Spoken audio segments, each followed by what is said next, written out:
YouTube के सभी दर्शकों को एक बार फिर से मेरा नमस्कार। प्यारे विद्यार्थियों, आप सभी का मेरे इस चैनल पे हार्दिक स्वागत और अभिनंदन है। आज मैं जिस विषय को लेकर आया हूँ, वह है लोक साहित्य का महत्व। लोक साहित्य किसे कहते हैं और आज के समय में लोक साहित्य का क्या महत्व है? तो इस विषय पर मैं प्रकाश डालने की कोशिश करूँगा। तो सबसे पहले जानते हैं लोक साहित्य किसे कहते हैं? लोक साहित्य लोगों की मौखिक अभिव्यक्ति का नाम है, अर्थात लोगों की ऐसी अभिव्यक्ति जो सिर्फ मौखिक रूप से ही उपलब्ध हो, लिखित रूप में, जिसका हमारे पास कोई भी सबूत नहीं होता। ऐसी मौखिक अभिव्यक्ति को हम लोक साहित्य के नाम से जानते हैं। लोक साहित्य समस्त जातियों की परंपराओं, रीति रिवाजों, रूढ़ियों, अंधविश्वासों, मेलों, त्योहारों, गीतों, लोक कथाओं, लोक नाट्य आदि का साहित्य है, जो मौखिक रूप से बौद्धिक संपत्ति के रूप में एक व्यक्ति से दूसरे व्यक्ति तक पहुंचता है। और इसका जो मुख्य कर्तव्य होता है, वह लोक साहित्य की विभिन्न विधाओं को संरक्षण देना होता है, तथा यह एक पीढ़ी से दूसरी पीढ़ी को और दूसरी से तीसरी पीढ़ी को अर्जित संपत्ति के रूप में आगे से आगे प्रदान होता रहता है।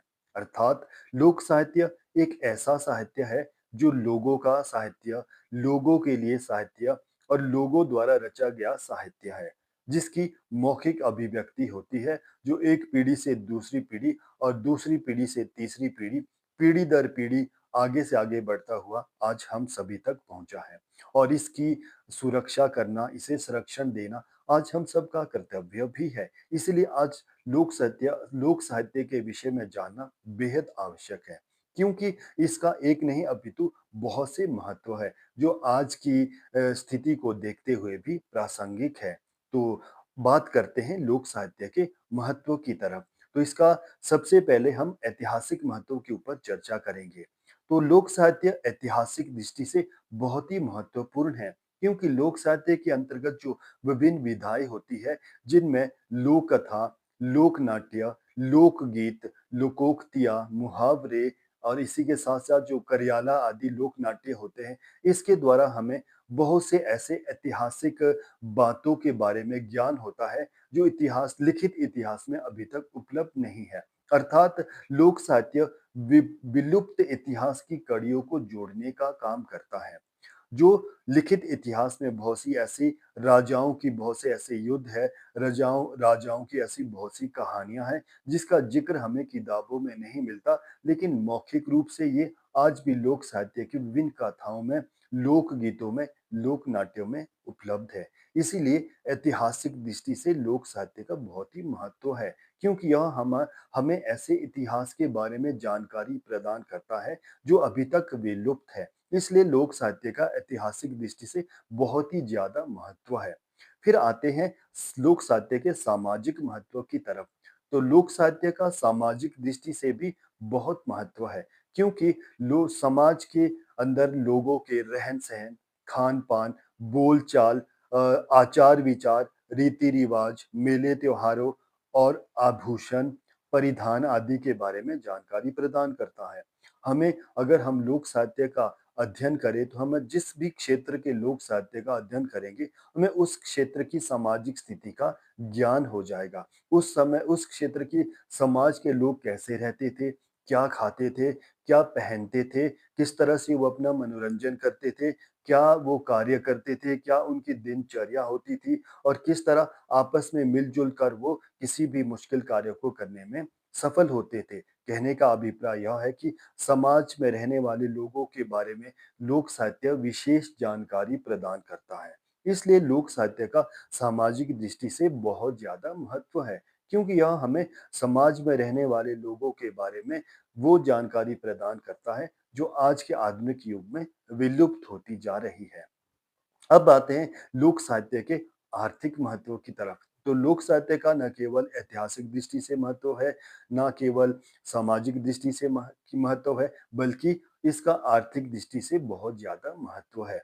क्योंकि लोक साहित्य के अंतर्गत हमें लोगों के दिनचर्या का, उनके जो जीवनचर्या, उनके जो आजीविका का मुख्य साधन पहले क्या होता था, लोग किस तरह की फसलें उगाया करते थे, लोगों की आजीविका का मुख्य साधन जो था वो लोक साहित्य के द्वारा हमें ज्ञान प्राप्त होता कि पशुपालन और कृषि ही होता था। तो उस समय जो थे लोग पशुपालन के द्वारा जो था वो अपने खान-पान की बहुत सी चीज़ें बनाते थे। साथ ही साथ इसके साथ जो उस समय के बहुत से ऐसे अनाज उगाते थे जो आज के आधुनिक समय में विलुप्त होते जा रहे थे। जैसे कोदा की बात करें हम, बाथू की बात करें हम, इसके साथ-साथ जो था मक्के, ज्वार, बाजरा, इन सभी चीज़ों का जो है वो साइंटिफिक दृष्टि से भी बहुत ज़्यादा महत्व था और ये हमारे हेल्थ के लिए भी बहुत पौष्टिक आहार प्रदान करते थे। बहुत सी ऐसी सब्जियाँ उगाया करते थे जो आज विलुप्त है, क्योंकि आज भी हमारे जंगलों में बहुत सी ऐसी सब्जियाँ होती है जिसके बारे में हमें ज्ञान प्राप्त नहीं है, तो लोक साहित्य के द्वारा हम उन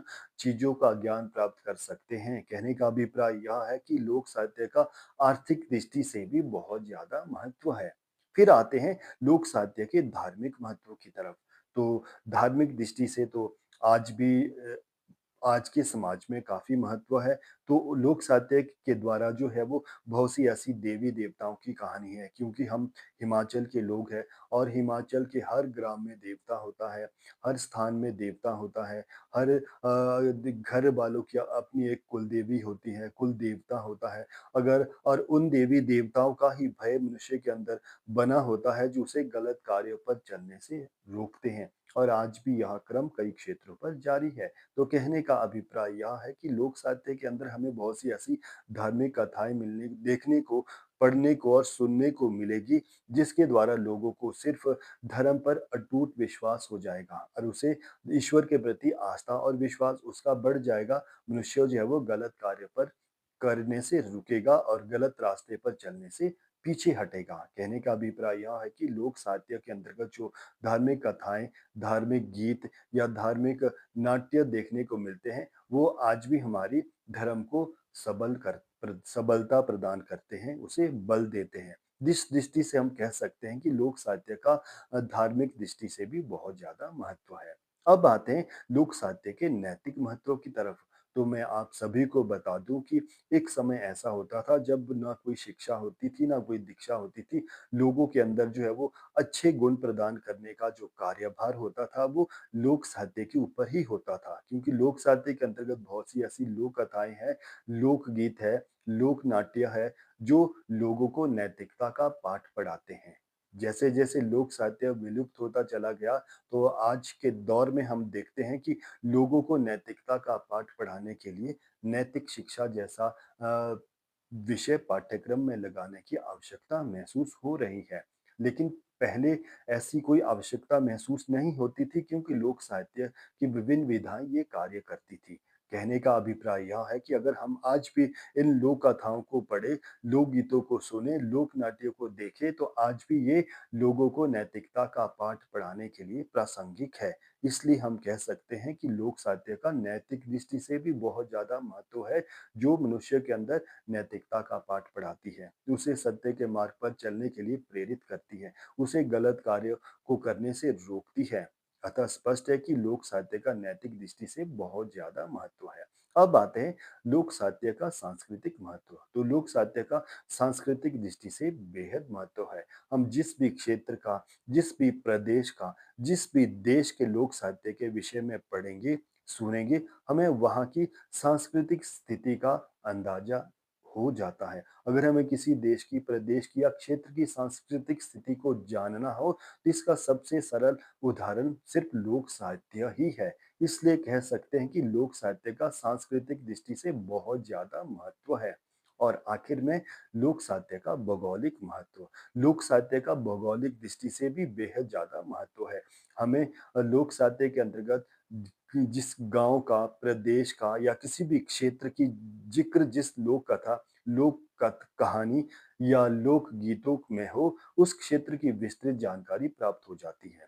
हमें गंगा के विषय में, यमुना के विषय में, पर्वतों के विषय में, अनेकों ही जो है वो जंगलों के विषय में लोक साहित्य के माध्यम से जानकारी प्राप्त होती है। इसलिए हम कह सकते हैं कि लोक साहित्य का भौगोलिक दृष्टि से भी बहुत ज़्यादा महत्व है। अतः स्पष्ट है कि लोक साहित्य का को पढ़ना, जानना, सुनना आज के युग में भी प्रासंगिक है, क्योंकि इसका एक दृष्टि से नहीं अपितु बहुत सी दृष्टि से बहुत ज़्यादा महत्व है।